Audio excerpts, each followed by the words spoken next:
Hey guys, today I have a special treat for you.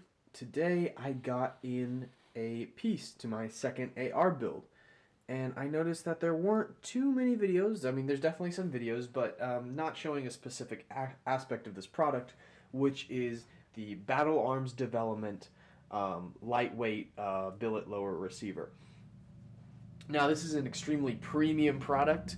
It is very expensive and not something that I would say is so much of practical as it is second kind of cool and just generally awesome. You get your little sticker. It comes in a little nice box.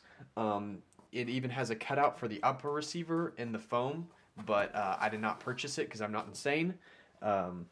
So I only have the lower receiver, which in my opinion is probably the cooler piece. It comes with all these little Allen keys, which are useful to you, and I'll explain that later. Anyway, let's take this magnificent work of machinery out of its box and set it right here. Yeah, this is a pretty dang cool looking lower receiver right here. It's got a lot of excess material is cut off of it, and it's just overall pretty cool looking. I'll show you some different angles of it. There's the left side, and then there is the right side, and you got the back. Anyway, something that I kind of wanted to see, which I'd never seen before, is whenever someone bought this, they had always bought it with the upper, and I obviously wasn't going to do that. I did not do that. Oh, there's a cat here right there. So I wanted to see what it would look like with a standard upper. So that's what I'm going to be showing you today. It has a bolt carrier group. It has the AIM Surplus lightweight bolt carrier group and a Strike Industries enlarged latch charging handle. So I'm going to slide this little upper type thing up on here for you to see. Oh, that's not on correctly. Give me a second. There we go. That's on correctly. So there you have the standard upper receiver on these Battle Arms Development lower. In my opinion, that looks pretty dang sick still. So I'm going to be putting this rifle together pretty soon. Anyway, so that's what it looks like. For those of you who are interested, I'll quickly go over some of the things that people have seemed to fail to mention about the bad lower receiver, as the initials say. It has three specific points of it that are kind of unique. Actually, way more than that, but three that I care to mention. Right here, you can see this little pin.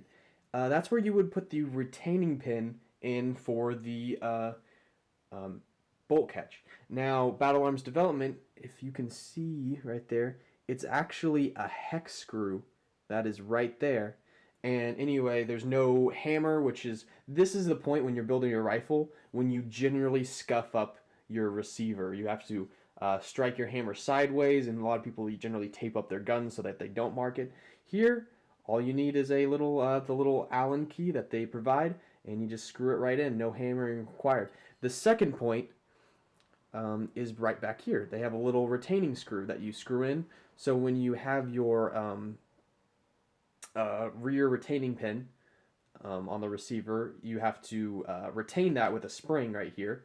When you put that in there, you just screw it in, so you don't have to do none of this, any of this nonsense, where like you hold it in and you have to like put the floor or the back plate on there. Heck, you don't even actually have to have a back plate with this rifle, because this little screw right here retains it.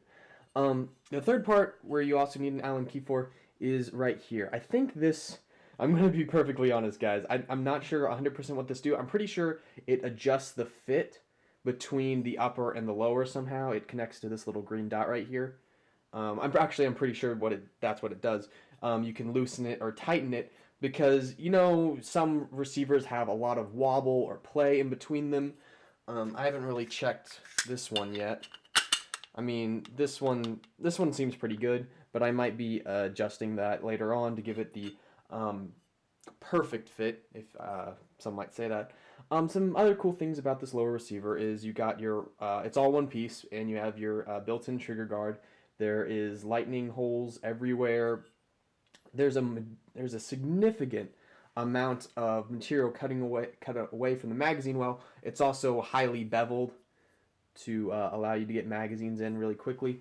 A cool thing about this mag is it's actually going to go up higher than most magazines would. Or I mean, yeah, it's going to show higher on the magazine. So your magazine is going to be up to there. And when your regular magwell would cut it off like right here, it goes up there. I don't know. I think it's just a really cool aesthetic thing that this magazine is, or I mean that this lower receiver does. Anyway, I'm just wanting to show you guys some cool things about this lower receiver. I'll be getting my second rifle built very soon here. We'll see, and I'll see you guys later.